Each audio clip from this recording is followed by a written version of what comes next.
Hey, what's going on? Stokely from Sauce on Delay. I'm using a headset right now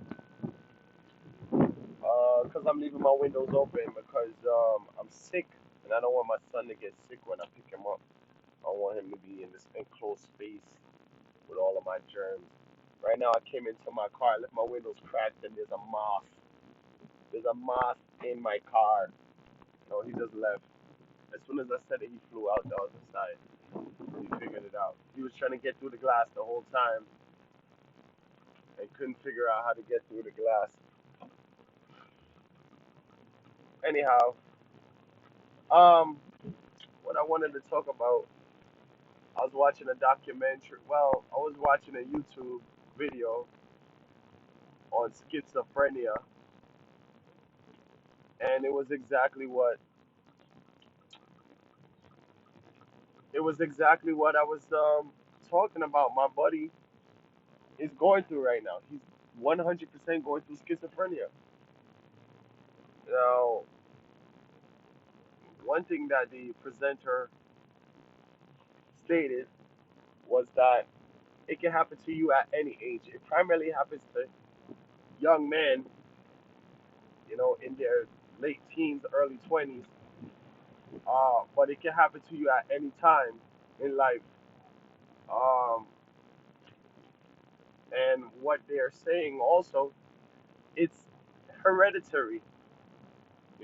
You're more likely to have it for a lot of different reasons. Um, and one thing he definitely mentioned is that marijuana increases your chances of developing schizophrenia. Um, Another thing he said was, well, the part that I'm really resonating, well, there's so many good points, but marijuana um, increases your chances of getting schizophrenia. And what I wanted to really talk about, I guess, I keep saying that, right? Um, is the whole decriminalization uh, movement. Now, the decriminalization movement, from my limited understanding, was born out of the fact that um, marijuana is used for medicinal purposes and it's not as severe in its effect as other drugs that we think about, like cocaine or any one of these other synthetic opiates that are on the market, even tranquilizers. People will use anything to escape, like we already discussed. Sugar, sex, um, a multitude of things. Even their toxic connections to other people give them some kind of dopamine release. The thing that he said that really resonated. He said so many things, man. Come on now. So one of the things he said was, people who develop substance addiction seem to have, or people with schizophrenia, it's one or the other. Don't go by what I say. I gotta find the video. But he said, people with schizophrenia have more dopamine receptors in their brain. I don't know how that's even possible. I don't know how that's even possible. You know what I mean? Um, so, you know, anyhow, I've never experienced hearing voices. I have experienced thinking that I'm the reincarnation of Jesus. I don't think that I'm Jesus himself. I never thought that I was Jesus himself. I thought that I was the reincarnation. And I had the potential to become him if I disciplined myself enough. Um, And one thing that he did show is that a lot of people believe that the devil is talking to them, and these are people who have religious backgrounds, which is kind of doesn't really make sense to me because if you have a religious background and the devil is telling you to do something, why would you do what the devil tells you to do? That makes no sense. That must mean that you revere or worship or follow what the devil says. I mean, I could understand maybe you say if you're scared of the devil and the devil is telling you to do something and you're so scared that you do what he tells you to do, but you're just doing it because he told you to do it. That makes no sense to me. Anyhow, I mean, of course it doesn't make sense. This is a person who is going through an episode, you know. Um, I know people who said that they hear voices telling them to eat, hear voices telling them um, all kind of different things. Oh my gosh, what is that? Oh, I hope I just ran over a piece of plastic. I heard a popping sound under my car. Oh, anyhow, hope everything's okay. Um, brake pressure seems fine. Um, so the whole decriminalization of marijuana and the decriminalization of drugs. You know, there's countries like there's cities like Amsterdam and I forgot some other country in Europe where all drugs are decriminalized. You can do whatever you want to do with yourself. Um, but here in America, part of the push to decriminalize, a major part, in my opinion, of the push to decriminalize marijuana was because black people were getting locked up disproportionately for even small amounts of marijuana, even consumption amounts of marijuana, which I think was something that's definitely necessary because the police presence in rural and suburban areas isn't to the extent that it is in the cities. And therefore, that's going to result in more police interactions in the city, in the inner city, etc. There's more police interactions, right?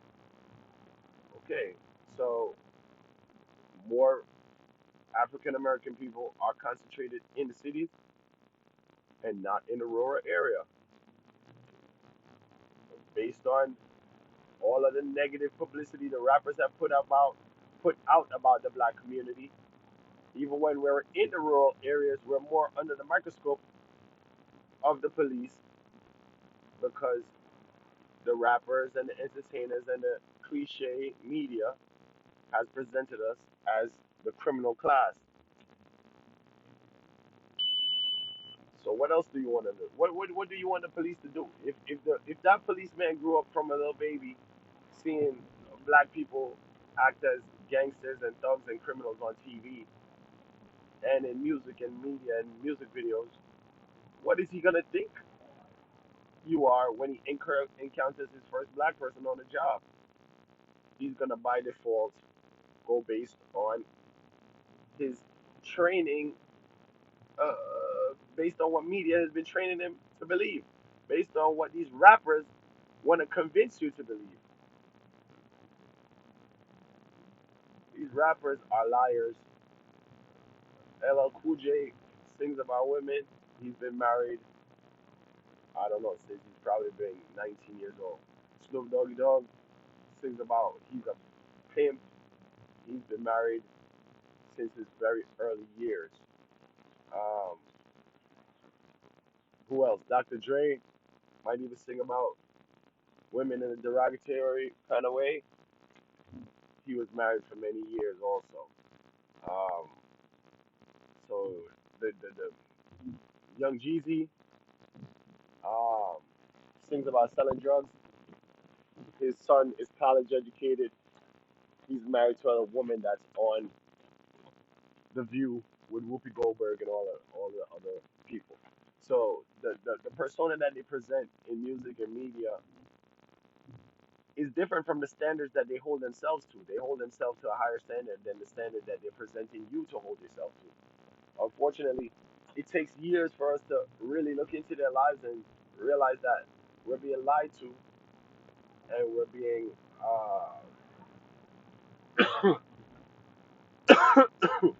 marketed this lifestyle. So anyhow, so now that we know that marijuana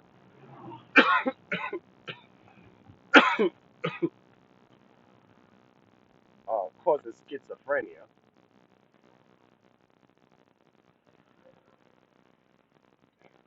and it's decriminalized in the inner city. One more thing that the gentleman said. Let me go back. One more thing that the gentleman said. You're more likely to have schizophrenia if you live in an urban concrete jungle versus living in the country, a rural area where there's trees and stuff like that. So we already know there's a movement to get out into nature, nature retreats, all of these things. You know, a lot of these holistic healers, their retreats are in um, places where there's a lot of trees, right? Where you get in touch with nature and you get natural food, natural environment as much as possible, etc. So so now we're gonna decriminalize marijuana inside of a already sick infrastructure. Um, I don't know if that was a good idea. Now, people can do whatever they want, but businesses can't do whatever they want. Commercial activity is regulated. Most commercial activity is regulated. Almost all commercial activity is regulated. If I give you $1 as a gift, it's okay. But if I sell you something, I'm supposedly supposed to pay tax on it, especially if I'm a business or I'm doing business. I'm engaging in commerce, right? So, understandably, the city is clamping down on illegal marijuana businesses, which is right.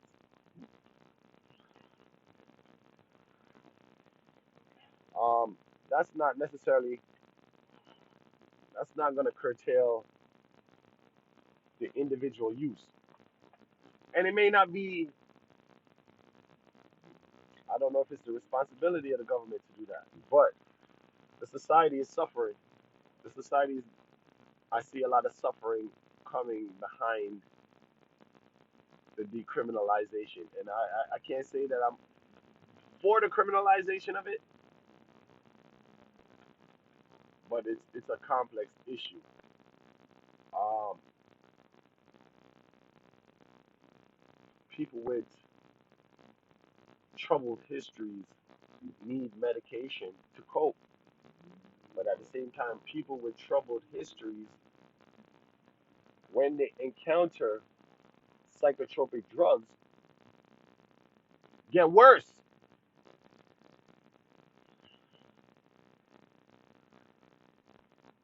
It's currently, from my understanding, inconclusive as to what dosage of marijuana each person needs. They don't even know what dose people need. They just give people their license, I mean, or they take or whatever, their license, their whatever, their buyer's card, and they're able to purchase to their heart's content.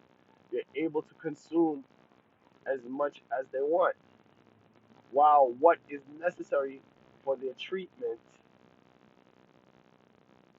for their treatment, you know, is unknown, and some may be overdosing, and not overdosing in the traditional sense of a hard drug that shuts down your lungs or shuts your heart down, and then now you can't breathe, and you end up, makes you vomit or whatever. You're choking on your own vomit, or your heart stops and you die, or your muscles are so relaxed that your lungs stop pumping and you die, or you pass out and hit your head and you pass away, or whatever the case may be. Maybe marijuana isn't like that, right? So that's what makes us um not see it as so lethal. Nobody's passing out. Nobody's having an overdose where they're going into some kind of shock, or they're going into, you know what I mean? They're not directly using it, and then they said, oh well, you know what? I crashed my car, and whatever the case may be. You know, uh,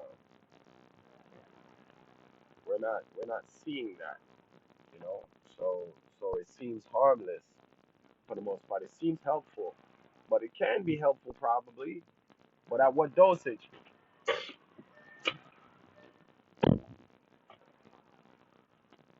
What is the mental condition that each individual is facing? What is the recommended dosage based on your weight?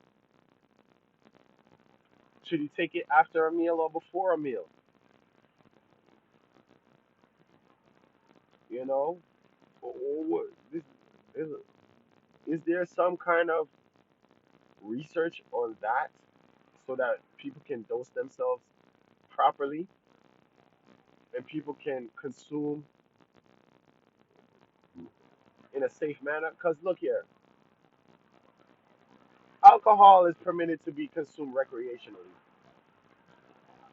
and everybody's okay for the most part with alcohol. Nobody really cares. You say, oh, it's just alcohol, whatever. I even went to an event the other day. Somebody asked me, "Oh, you don't drink?" And I didn't want to make them feel uncomfortable, but I just made a joke. I said, "Well, it's against my religion." I didn't bother going into it. Destroys your kidney, your liver, and your pancreas.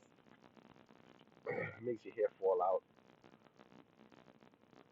Causes people to want to do violence and all of that. I didn't go into that. Um,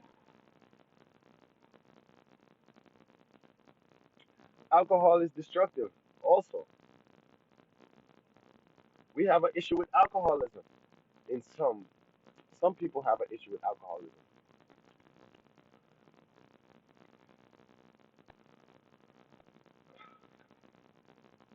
Some people have an issue with alcoholism. I think I know at least two alcoholics, maybe three.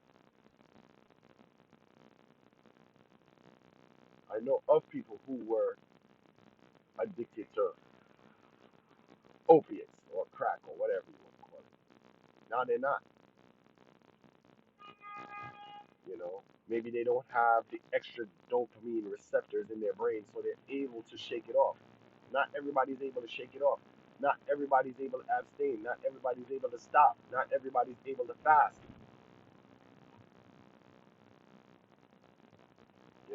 So anyhow, the decriminalization, I like part of it because yes, less people get locked up now. People who are just using for their own joy and entertainment or whatever, they don't have to get arrested for that. The police don't have a silly excuse to arrest and run somebody through the system, let them lose their job, lose their credit, lose their home, just ruin. The police lose one tool in their tool basket to make a excuse to railroad someone over marijuana. Somebody shouldn't lose their job, lose their livelihood, lose their kids, and all of these things because they're smoking marijuana. I don't think so. We don't do that for people who are drinking alcohol. Alcohol is more dangerous. There's drunk drivers killing people all the time.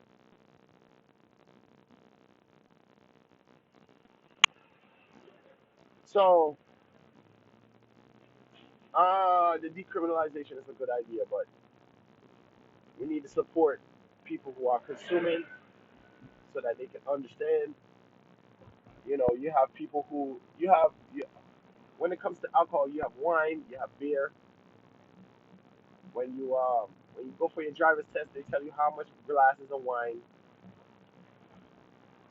is point 0.1 blood alcohol level.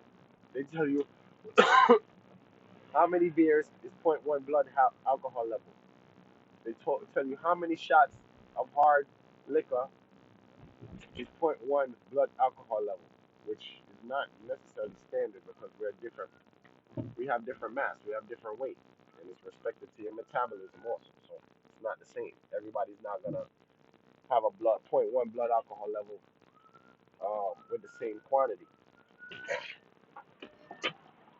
of alcohol. A smaller person is gonna reach that point 0.1 blood alcohol level quicker, or somebody with a slow metabolism, I think they would probably keep. Oh, sorry.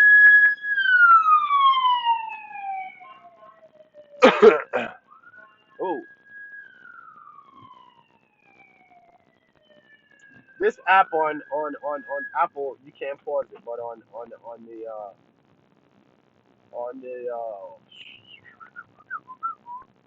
on the Android I was able to pause it. But anyhow, I get better sound quality on the Apple. Anyhow, um, yeah, we need to come out with something saying, listen, this concentration of THC, this concentration of THC, this concentration of THC, this is a safe level to consume of THC. This is a safe level to consume based on your mass index. And this level of consumption or this level of dosage is not healthy or not good for your mental health. Smoking this many joints is gonna make you mentally ill. Smoking this many joints is gonna develop schizophrenia over time. Like we need to come up with a calculation and some research on what those numbers are, what those quantities are, what those intervals are. I think that's very important so that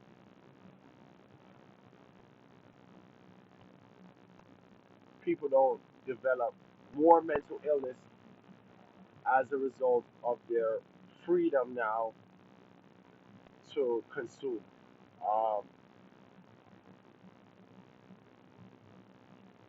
yeah, they gotta come up with something to help people dose themselves properly. Now, I don't understand everything.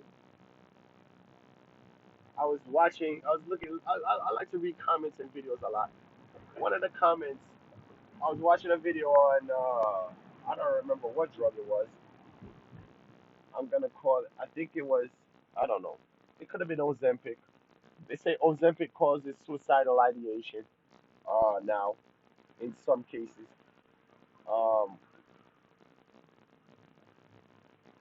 I don't remember what it was, but somebody was talking about a thing called microdosing, which is when you're prescribed a new drug, instead of taking the full dose, you basically take the pill, you dilute it in some water, and you take a little bit of it. See how you react to it. See if that does it for you. So these people microdosing are going above and beyond what the doctor recommends, above and beyond what the corporation, uh, the pharmaceutical company recommends. They're going above and beyond because they're trying to tailor their dosage for their specific needs. The pharmaceutical company is going to recommend a dosage that they think is safe enough,